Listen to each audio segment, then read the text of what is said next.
Hey, it's Andrew Downs. I'm proud to support Three Beards Media, and I would love to work with you. If you need merchandise for your company, organization, band, softball team, whatever, I can help. From name brand apparel to promotional items, large orders or small, online stores, and more, I can help your brand stand out. AKC Marketing is local, based in Johnston, and we are an employee-owned business, so our costs are low and our turnaround times are fast. But most importantly, we give you personal service to make sure you get exactly what you're looking for. Email me at andrew@akcmarketing.com or find me on social media, and let's make some cool stuff together. Now sit back and enjoy this Three Beards Media podcast.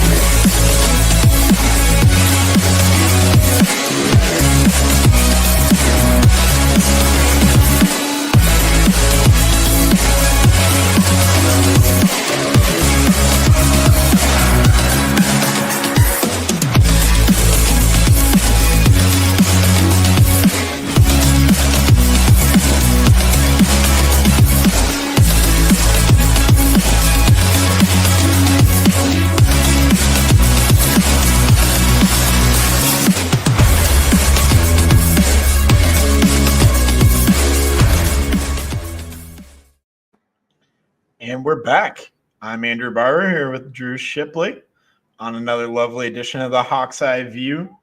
And the women are taking on Nebraska right now as we're recording this. So we've both got the game on in the background. I know, Drew, it's going well for Iowa early here. Yeah, it's like a nice early 12-8 lead there at the first time out. 14-8, yep. Nice little 14-8 lead. That's nice.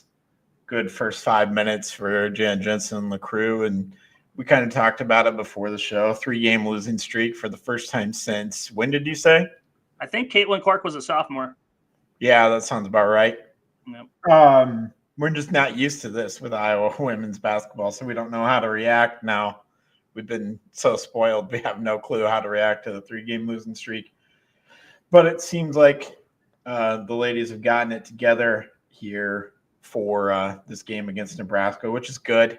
Nebraska's a decent team.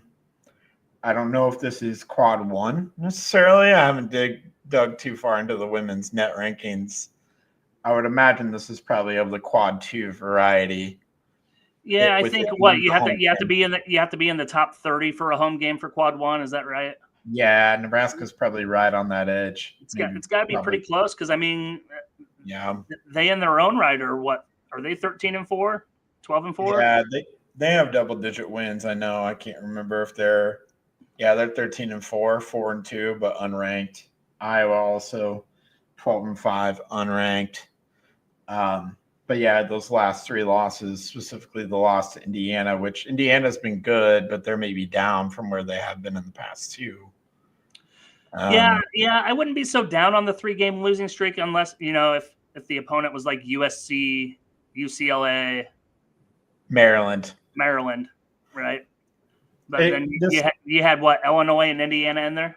Yeah, Illinois on the road, which credit to them. Illinois is kind of rising as a women's basketball program right now.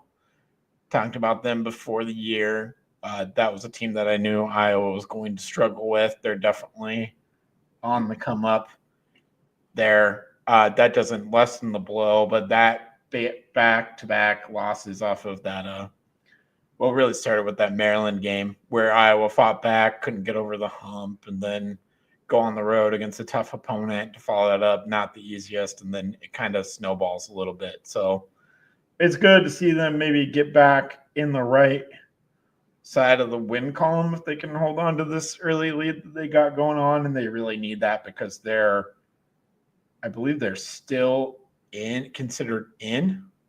I saw a bracketology, ESPN bracketology, where they're considered in as one of the last 4 buys, I believe.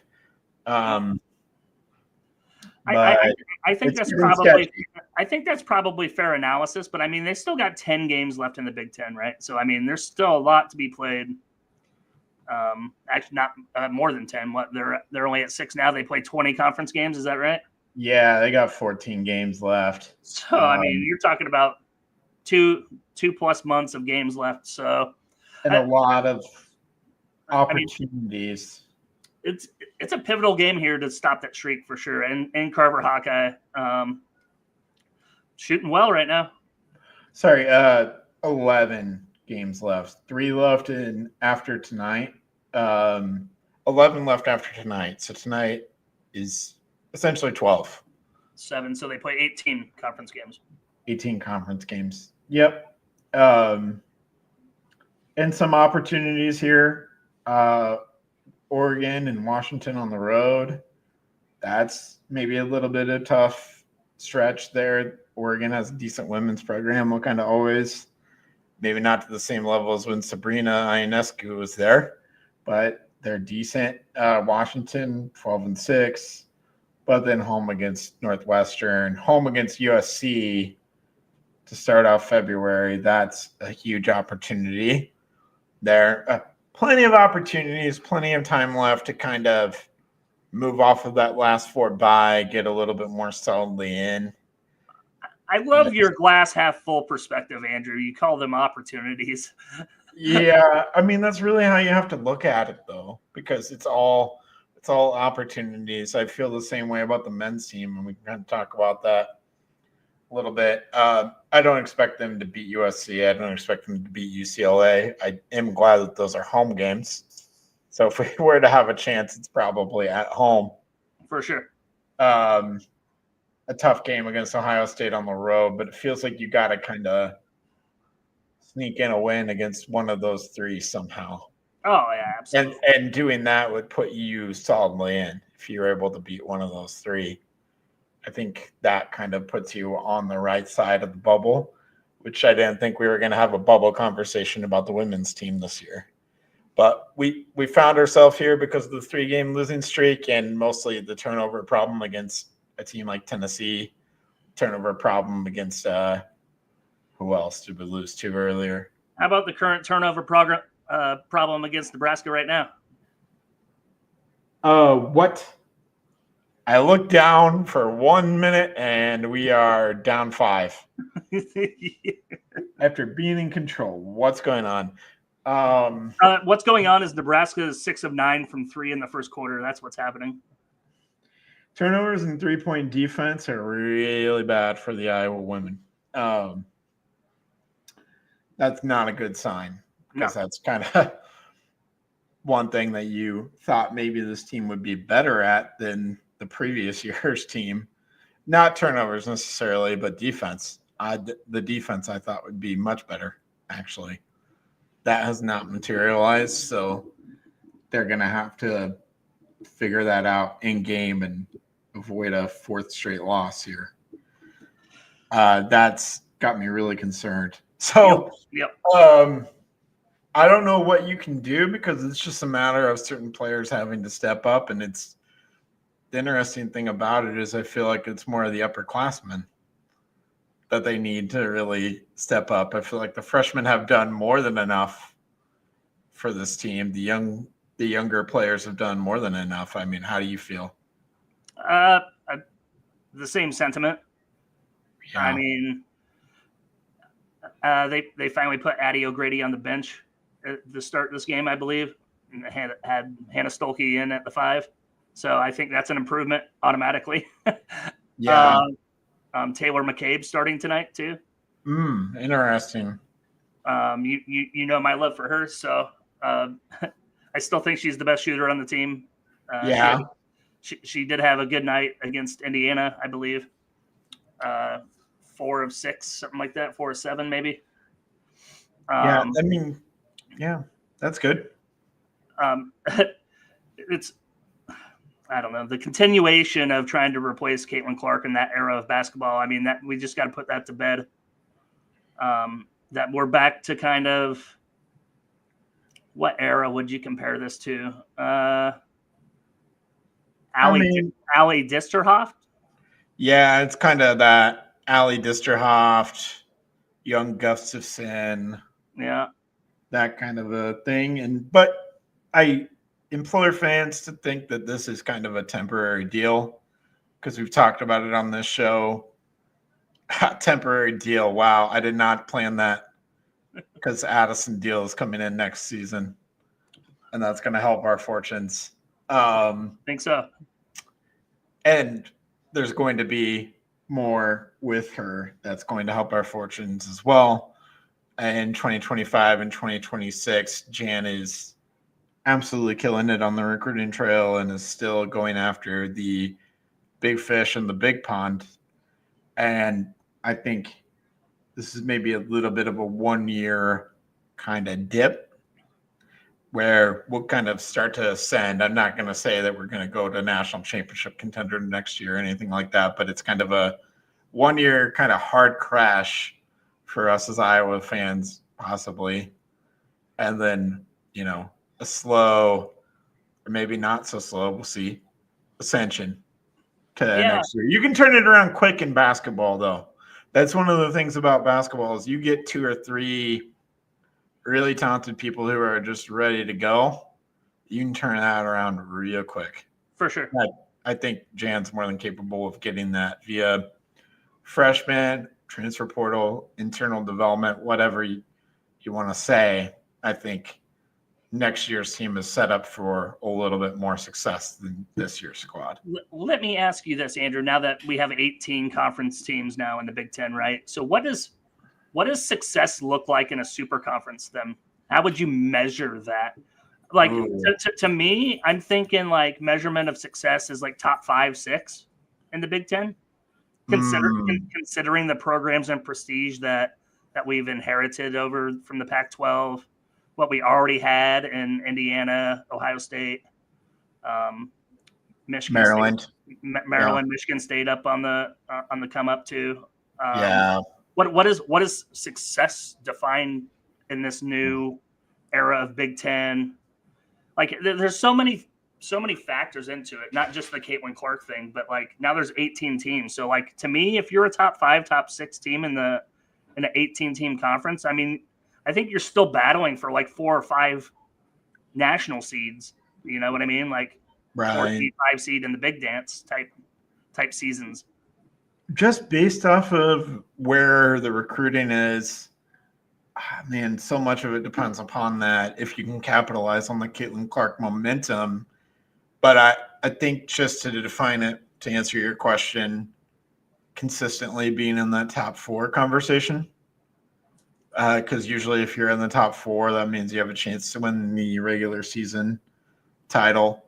And then, keep the stellar Big Ten tournament results, maybe not win it every year. I don't think that's realistic, but be in that semifinals, finish top 4 in the Big Ten tournament, right? So finish top 4 in regular season, finish top 4 in the Big Ten tournament consistently year in, year out. I think that's a realistic expectation that we should have just based off how recruiting is going.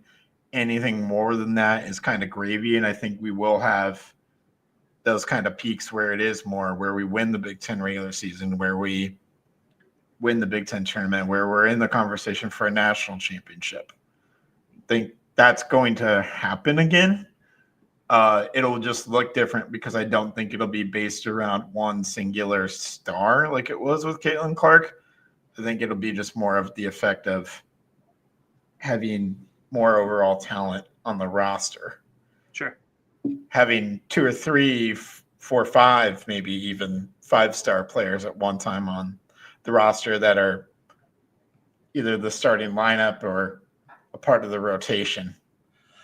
My concern here in the early going of the Big Ten season is kind of the regression of those older players, I would say. Okay. Kylie Feuerbach, Sydney Fulter. Like, I don't even think they've been last year's version of themselves.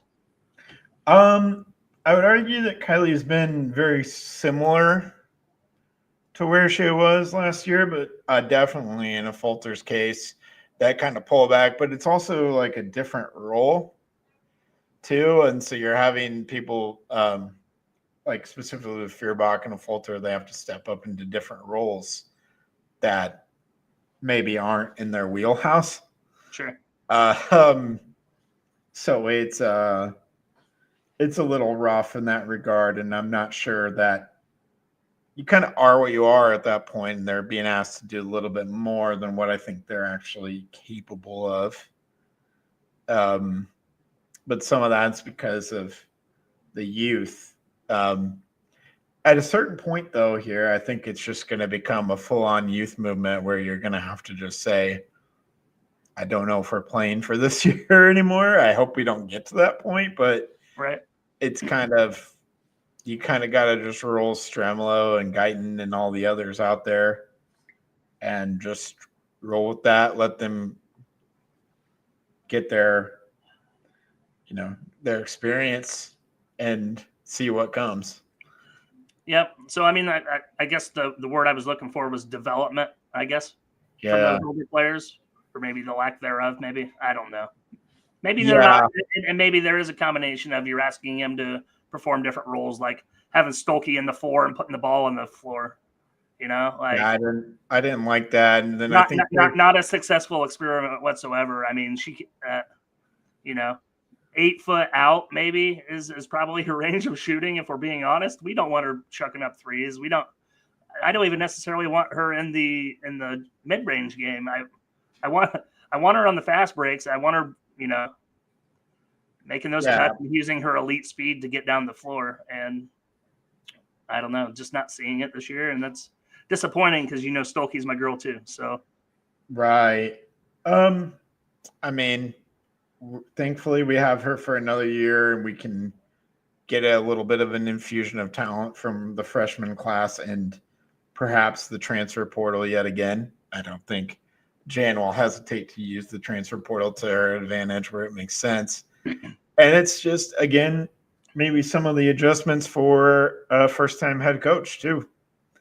I think it's fair if you want to criticize Jan Jensen maybe a little bit, but also you got to have a little bit of patience. First-time head coach, you really can't kind of tell until like year 3. I always kind of feel like year 3 is kind of the launching point for a lot of coaches, or the tipping point to where you can say this is not going well. But I think we'll probably see. Yeah. I mean, the jury's still out. I don't think you want to say anything crazy like, oh, Jan Jensen wasn't right for this job. But by year 3, if this is where we are, then I think that's obviously a conversation at that time. You say this is where we are. We're 12-5, right? So right. I guess just now, if we were 5-12 and Ofer in the Big Ten, then we talked about it before with women's basketball, where there's the opportunity for more blue bloods to kind of emerge.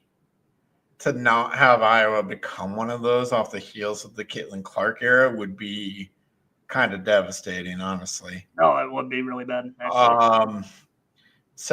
But I have full faith that Jan Jensen's the right person to guide the program and get us there eventually.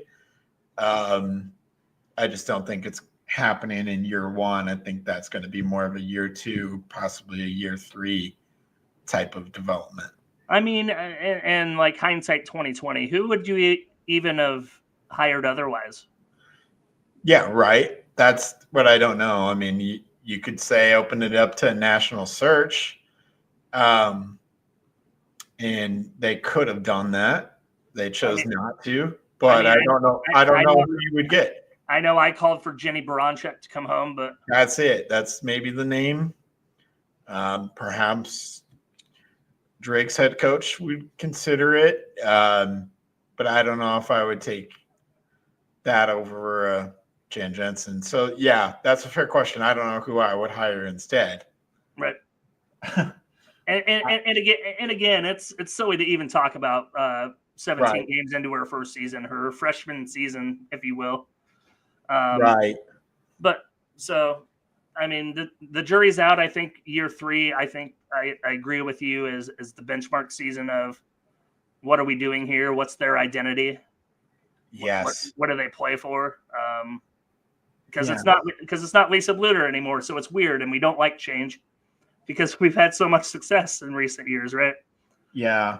And that's, I'm glad that you brought up the word identity, because that's kind of what's missing with this team is what's their clear identity. I mean, it was obviously Caitlin Clark for the past 4 years. There's not one here. What? There isn't one here thus far. Right, exactly. I thought maybe the identity would be Hannah Stolke is our best player. We're going to play her at the 5. We're going to force feed her. We're going to do everything, get her close to 20 points per game. All right. And I think that maybe should be the identity, and then everybody else play around that. And who knows? It may develop that way still, but that's kind of the thing is, or maybe the identity should have been defensive minded, defensive focused, that kind of thing. But there's no identity on either end that I can. No. I turn on a game and I can't tell you what they're going for on either end. Right. So that's something that I think will develop kind of in time too. But for the rest of the season, like we talked about, probably got to pull off this win tonight and, defend your home court against the inferior teams. Steal 1 or maybe 2 on the road, or maybe steal 1 against USC or UCLA at home. I don't know if that's realistic with this current team, but you never know what could happen on any given night in college athletics, right? Iowa could just get hot. And I wouldn't even necessarily say the Nebraska program's an inferior squad. No, I wasn't saying Nebraska was. I was more looking at like the Illinois, Indiana. Well, the current Indiana not team. Indiana. Illinois. I was more saying like we have a home game against like Rutgers, who's sub 500. That's probably a team you shouldn't lose to at home. Right. Yeah, this is not an easy schedule because in February especially. You called them opportunities. February is the month of opportunity.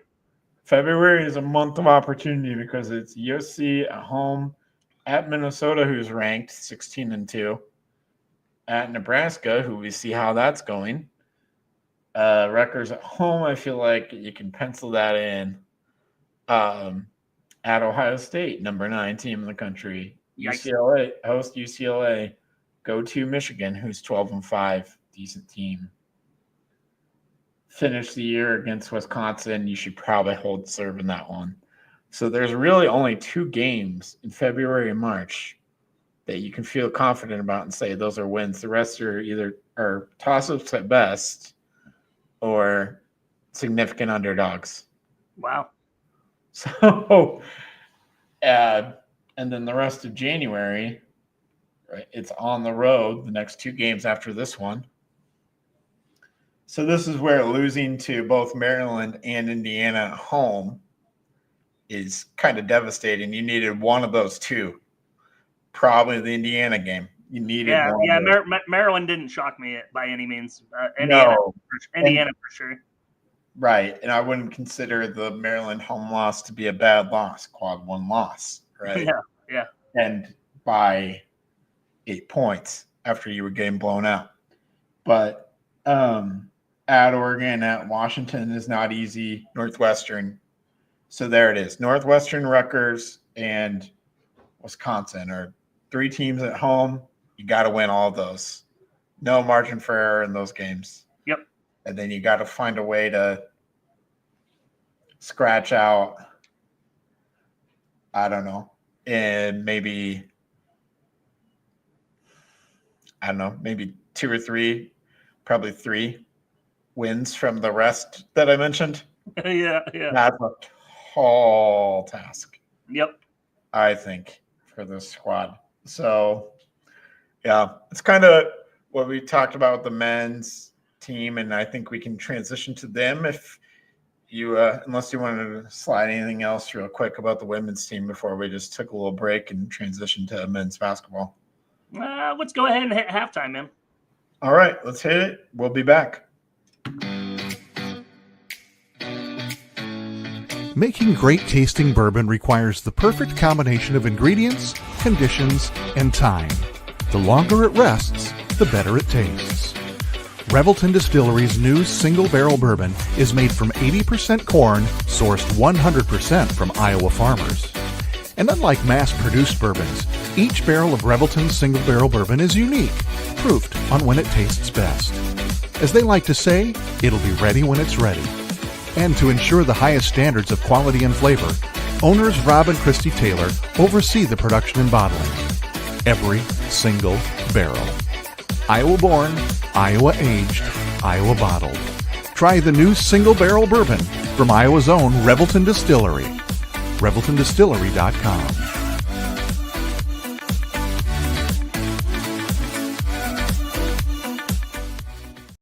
Whether you're buying, selling, or refinancing your home, or if it's simply time to renovate the one you're already living in, you need an experienced mortgage professional to help you analyze your financing options and to make sure the closing goes smoothly. And that's exactly what you get when you call Kyle Lehman at Wintrust Mortgage. Kyle's experience and expertise, coupled with Wintrust's rates and programs, ensures you'll get the mortgage that's right for you. You may even qualify for down payment assistance. Before you reach out to a realtor, call Kyle and get pre-qualified, empowering you to start shopping for the home of your dreams. Call Kyle at 515-473-0546. Kyle Lehman, Wintrust Mortgage, 515-473-0546. In 2023, a crack Green Beret named Dan Douglas retired his military command and promptly escaped to a full-time career in real estate. Today, this man is wanted by home buyers and sellers who want to survive the process without spending a fortune. If you have a home to sell or want to buy one, maybe you can hire Dan Douglas at Green Beret Realty.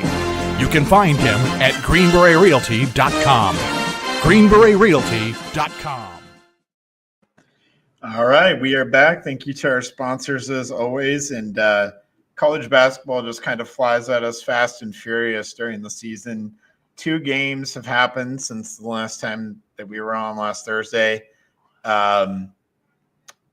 Indiana, Iowa on a Saturday night in Carver. And I thought that game would be close. I thought Indiana kind of leaned in on their strengths were kind of Iowa's weaknesses, and that made me pretty nervous going into that game. But Iowa was geared up for that one, and Fran McCaffrey, I believe, only has 1 loss against Mike Woodson in the Mike Woodson era of Indiana basketball.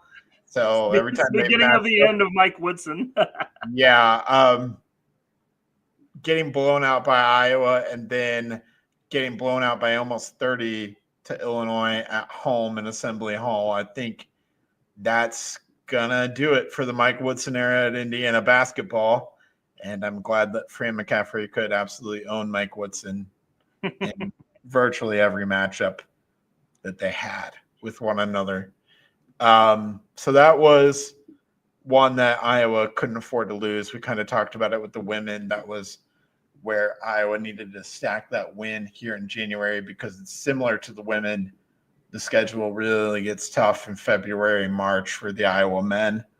So you got to really stack wins. Tough schedule this week for Iowa. They went on the road to USC, played a USC team that's really surging, that beat Illinois on the road. And by virtue of beating Iowa, actually became a quad 1 loss for Iowa. They were in quad 2 by 1 spot. They were 76. they hit into the 71 range, 70 range by beating Iowa. So Iowa keeps their no loss. Yeah, no loss quad 2 or lower, which is good. That is good. Drew, did you stay up and watch that game at all? You get a chance to stay up Last night? That was Tuesday night, I believe. I went to bed at halftime with it tipping off at 9:30. I was the first half didn't look all that great. No, it was not good. And we've kind of seen this problem before. The defense on the road is kind of non-existent.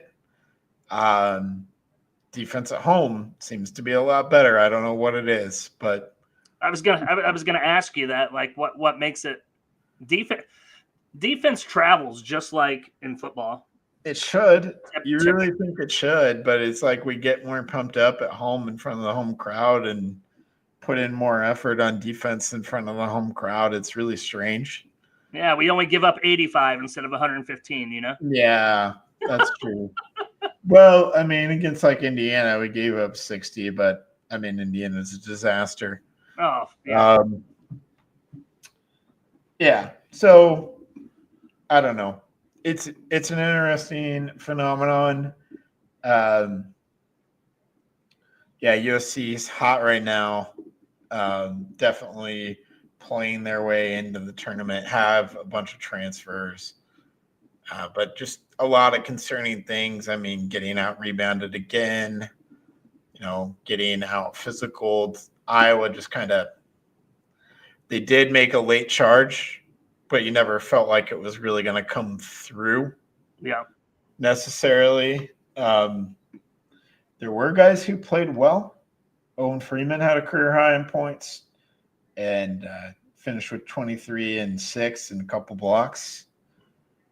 He had a nice night. I feel like we should have played through Owen Freeman a little bit more.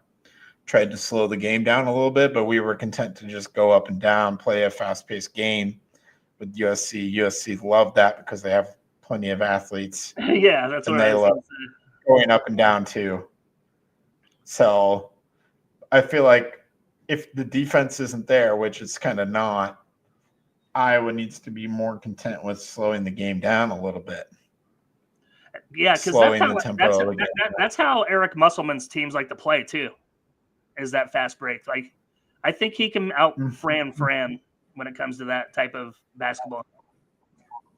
Right. I don't know how you feel about Eric Musselman. I know the general public doesn't necessarily care for him, but I love that guy. I think he's a great coach. He's certainly better than the coach that I was going to face tomorrow night. By the way, Iowa went hard after St. Thomas in the transfer portal. We didn't get any real traction, but St. Thomas is put up 24 points, 9 boards, and 7 assists against Iowa. Of course he did. And man, this team would be awesome if we had St. Thomas hanging out on the squad. But alas, we do not. And he's at USC. But we are facing a UCLA team who has just a lot of things going on. I don't know if you've paid attention to the news recently, some of the things that Mick Cronin has done and said. It feels like a coach who's intentionally trying to get fired at some points. Like, I don't think that's what he's doing, but it's very strange what's going on with Mick Cronin and UCLA right now. Didn't he just take a team to the Final Four like 2 years ago? Just a few years ago. There were two. There were two. Was there 2 or 3 Pac-12 teams in the Final Four? I can't remember. I think there was 2 at least. You're believing that there were 2. Because Gonzaga is kind of feels like a Pac-12 team. That might be it. Maybe. I don't know. Anyway. Anyways. 2022, what was his name? 2023. Johnny Juzang. Yeah, Johnny Juzang, Tiger Campbell. Yeah. That was all the way back in 2020, 2021, where they kind of made a run. They were an 11 seed and made a run to the Final Four. Yeah. And eventually lost to Jalen Suggs and Gonzaga in the Final Four. Jalen Suggs hits the game-winning 3 in a tie game. I remember that. That was great. Yep. Great March Madness moment. So yeah, they have that success. They've been to the Sweet 16. They brought back that roster, but the past couple of years, specifically last year, was a rough year. 16 and 17, fifth place in the Pac-12. Didn't make the NCAA tournament. Didn't make any kind of postseason. This year, they're 11 and 6. They were ranked at one point, and they have kind of just fallen off a cliff here with 4 losses in a row on the road to Nebraska, home against Michigan, at Maryland, at Rutgers. The Rutgers loss, I think, is probably the worst one out of all of those. I think the 3 other ones are kind of understandable. I think both Nebraska on the road is tough, and Michigan is really good in year 1 under Dusty May. Yeah. So Michigan's going to be in the conversation for winning the Big Ten. But the wheels of after that Michigan game is when Mick Cronin kind of called out his players, said a lot of them think they're better than what they actually are. We have guys that are too high on their own supply and all this kind of stuff, and they don't want to work, and I don't need to be here because I have plenty of wins. Those were the words out of his mouth. Like, I've won enough. I have all the wins. And he called out his assistant coaches too. He said, we've got assistant coaches that don't want to work. He went full Bud Kilmer from Varsity Blues. Yeah, he did. He became a villain to his own team. And then the next game turns around and gets kicked out against Maryland, and then says in the post game that he asked to be kicked out like Gene Hackman and Hoosiers. Is he just going full Disney movie basketball coach on us, or just is this job just a joke to him now? I don't understand what's going on with Mick Cronin, but it seems like he's run off the deep end. Isn't UCLA the most winningest program in basketball history still? Yeah, they're up there. And I mean, obviously, a lot of that was the Wooden era, although they've had some success in more recent times. But in the Steve Lavin days, they did have some success with Lavin. No success with Steve Alford. Yeah, fuck that guy. Mick Cronin is better than that guy, even after all the things that he's done and said this week. But, yeah, I guess we're getting UCLA at a good time is what I'm trying to say here. Okay. We're playing a team that the wheels are kind of just falling off, I think. 11 and 6, complete free fall. Who knows how they're going to respond against Iowa. Iowa on the road, we don't have any road wins yet. But as bad as the situation in UCLA is, this is still a quad 1 chance at this point in time. Yeah. I don't know why, but it is. Because it only needs to be top 75 to be a quad 1 on the road. Right, exactly. Yeah. And they're within that still. But for the rest of the season, Iowa really kind of needs this game for their NCAA tournament chances. We talked about it with the Indiana game. They needed that one. They got it. They need this game. Couldn't agree more. On the rig. All right. Let's talk about UCLA's actual players here because I don't know enough about them. Tyler Bilodeau, 6'9" forward, is their leading scorer. Sebastian Max, a good guard. Eric Daly, another forward there. Those are their 3 leading scorers. Kobe Johnson is a USC transfer in, mainly a defensive player, a really awesome defensive player at that. Sky Clark, who played for Illinois at one point, was a guard for them. That's kind of their point guard. They have a few other guys as well. They're kind of a deep team. They're a deeper team than Iowa is, certainly. So that is maybe something that could work to their advantage. But I don't know.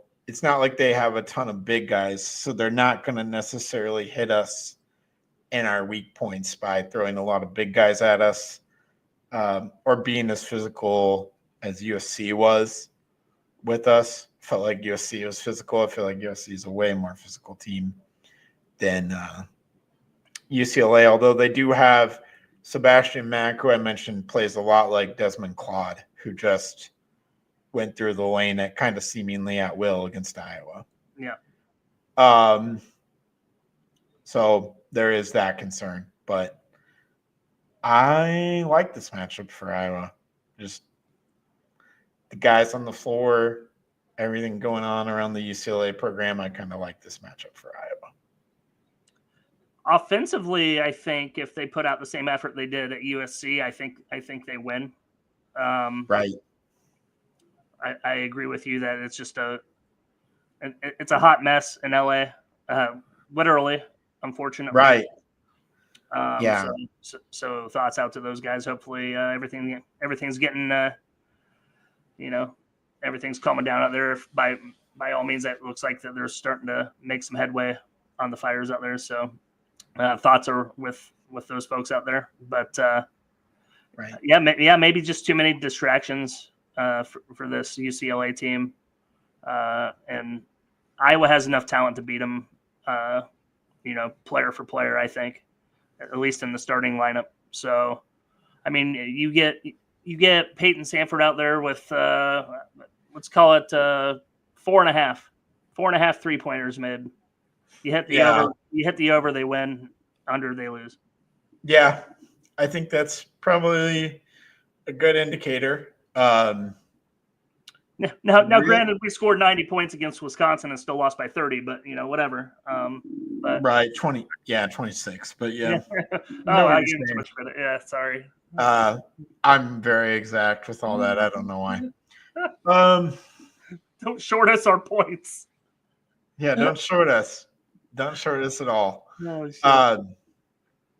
I really love the way that we're playing offensively, specifically with Drew Thelwell in there.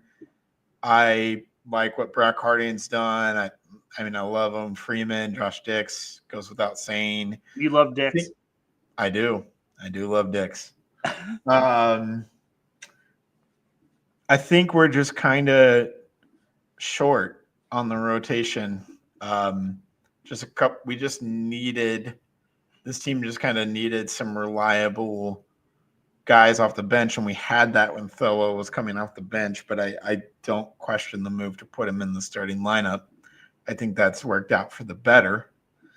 But we just kind of needed a little bit more from the bench. Kind of stinks that Cooper Koch can't get over whatever's going on with him. I think he would have been Aren't they medical redshirting him? That's a good question.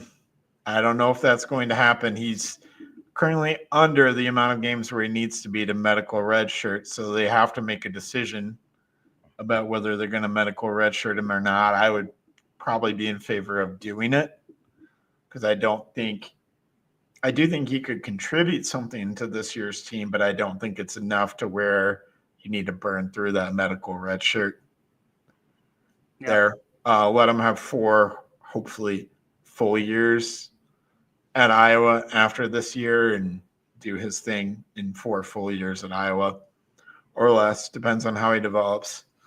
So you got to make a decision on him and need probably, one of Price or Seydou Traore to really start clicking for the long-term outlook of the season. Yeah, Traore didn't look very good in the first half there the other night. I did notice. I did take notice of watching him specifically on individual plays and effort, and I don't know. There was nothing to write home about in the 10 minutes I saw him play there. So, yeah, and we got to remember he's a redshirt freshman, so things aren't necessarily clicking for him. He's going to have 3 years of eligibility. I think an off-season of work will do him a lot of good. I think there's been flashes, specifically earlier and then on conference, before he got injured, that were pretty good. Yeah.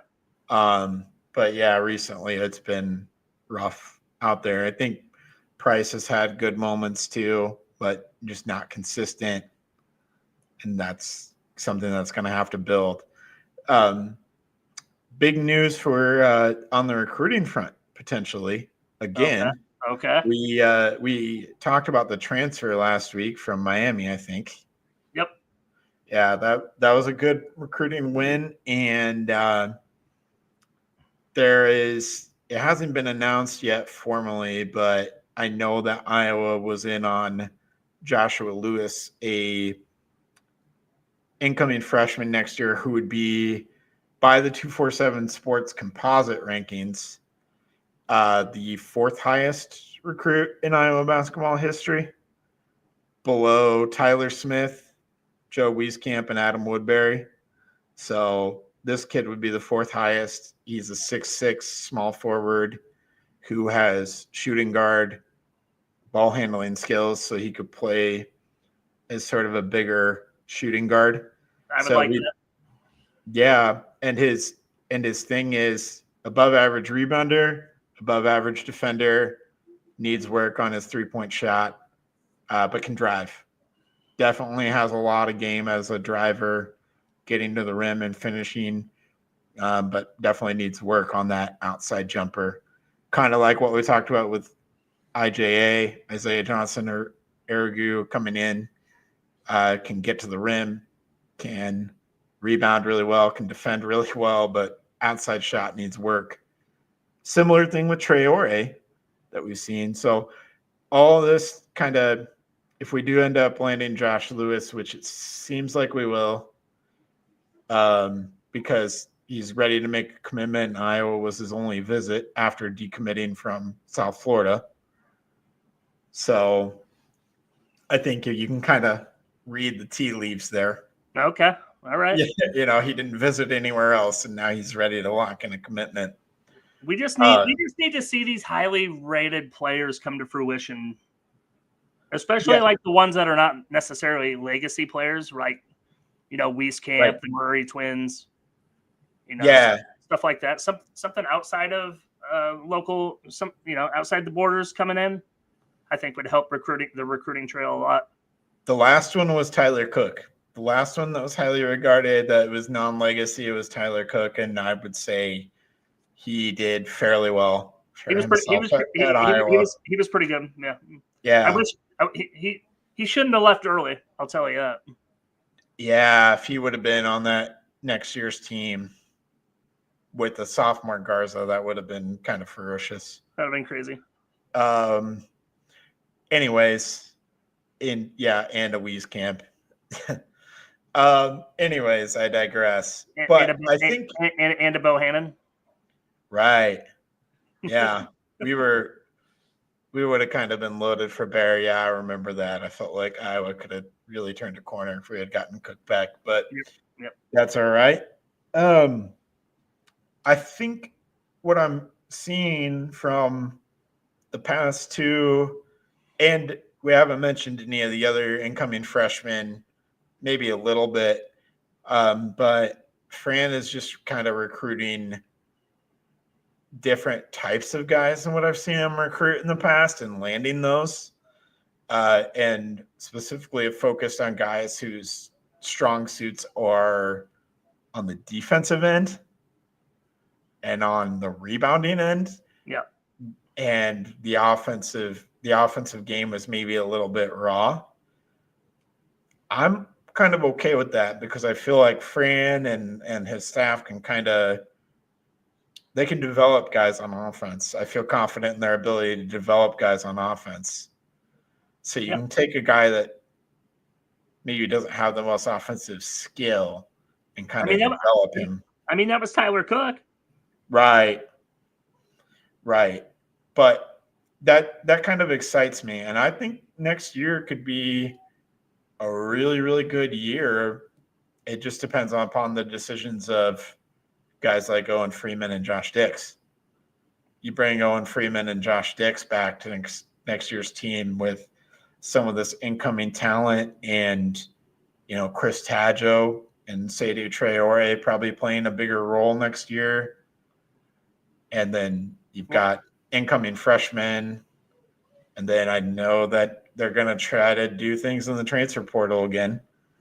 There's not really talk that Freeman and Dix are leaving, though. Is there? Like, is that actually like they can actually be drafted? Like, Freeman and Dix are going to pop up on NBA radars. I mean, I've paid enough attention to the NBA draft, how they draft on potential and what they look at, and they don't look at what you are now. They look at you and they think this is what you can be.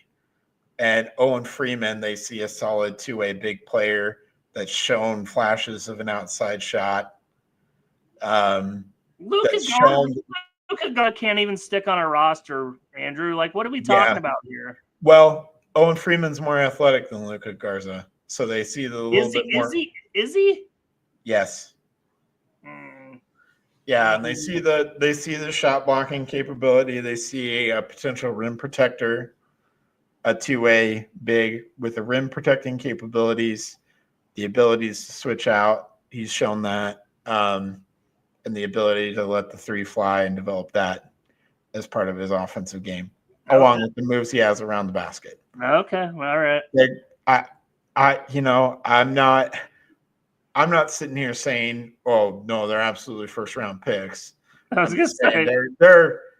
I know what the kind of just following the NBA draft, kind of what their thought process is with it. I don't think it's a surefire thing, but I think it's definitely a consideration for both of them. The other thing is there's probably going to be legitimate teams. We know that tampering happens. Sure. There's probably going to legitimately be offers out there to transfer other places than Iowa. Illinois. Yeah, there's gonna be teams that reach out. Okay. So, all right. Owen Freeman and Dix back to Iowa next season really would have me very excited about the prospects of next year's team. Okay. Especially with the wins that Fran has had on the recruiting trail lately here. I agree. I agree with you, and I guess I didn't see any scenario where they would leave. So yeah, it's out there, man. It's out there. Okay. So, all right. Yeah, I think there's reason for optimism, right? Like we've talked about with new Kirk, new Fran, question mark. Portal Fran. I don't want to get carried away, but it is good that we're seeing him go after guys that are different than what he's had in the past, showing a willingness to recruit something different than what he's had in the past. So, breaking news: Taylor McCabe tied the game 42. Let's go. Let's go. Awesome. Well, I think we just need to make a pick here on the Iowa UCLA men's game. Yeah. I'm going to go ahead and take Iowa as a 6.5 point underdog, man. We talked about all that. I don't understand being a 6.5 point underdog to this UCLA team. So I will go ahead and take Iowa to win by 5 on the road. I think it'll be something like 78-73 Iowa over UCLA. Wow, that's pretty low scoring. Yeah, I do think it'll be a little bit lower scoring affair, but give me Iowa by 5. I also have an Iowa by 5, but I'm 91-86 in overtime. Ooh. Oh, my heart cannot take overtime that late on a Friday night. And oof. You're going to have to find a new co-host next week. A win's a win, buddy. Yeah, I know. Yeah, that will mainly do it unless you've got any other great topics you want to toss in. But I think I will call it a night here on the Hawks Eye View.